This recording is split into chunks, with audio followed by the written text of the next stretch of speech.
दोपहर के बाद में पूजन करने जा रहे हो, बेलपत्र दोपहर के बाद न तोड़ो। फूल सुबह प्रकाश होने से लेकर रात्रि को, शाम को जब सूर्य अस्त हो उसके पहले फूल आप तोड़ लो। मना नहीं है, दिन भर का समय आपके पास है, और रात्रि में फूल नहीं तोड़ा जाता। शंकर भगवान पर समर्पित कोई प्रसाद शिव जी को चढ़ाया गया, कोई प्रसाद रात भर नहीं रखना चाहिए।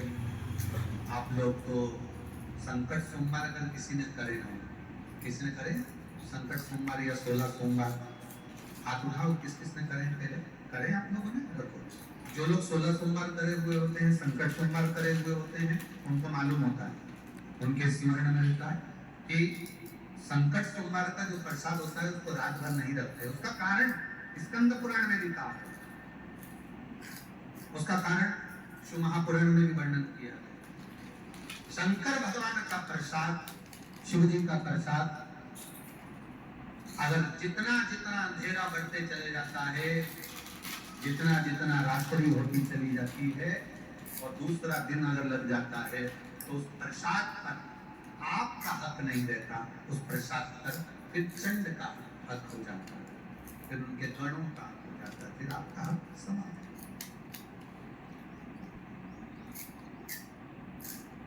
तीसरी बात का स्मरण करिएगा, एक तो बेलपत्र दोपहर के बाद न तोड़िए, दूसरा पुष्प रात में न तोड़िए, तीसरा चतुर्थी, अष्टमी, नवमी, द्वादशी, अमावस्या, पूर्णिमा, चतुर्दशी, संक्रांति, इस पर बेलपत्र न तोड़िए।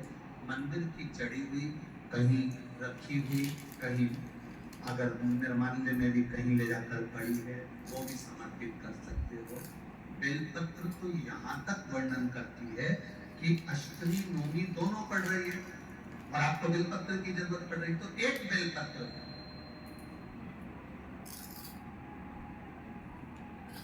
आप एक बेलपत्र को या तो वस्त्र में संजो कर रख लो, रख सकते हो, संभाल के रख लो, ना बने तो तुम्हारी जो पाठ पढ़ने की पुस्तिका होती है, जिसको तुम भजन गा लेती हो, पढ़ लेती हो, राम रक्षा स्तोत्र, हनुमान चालीसा, गोवर्धन चालीसा, जो पढ़ लेती हो, बस उसी में रख लिया और वही बेलपत्र वापिस हमको प्राप्त हो गई। हमने वही शिव जी को वापिस चढ़ा दी और उससे हमको फल की अनुभूति प्राप्त हो गई।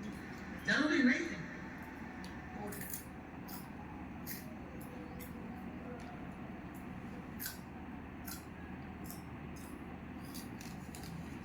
पंच पुष्प में 5वें नंबर का पुष्प आता है।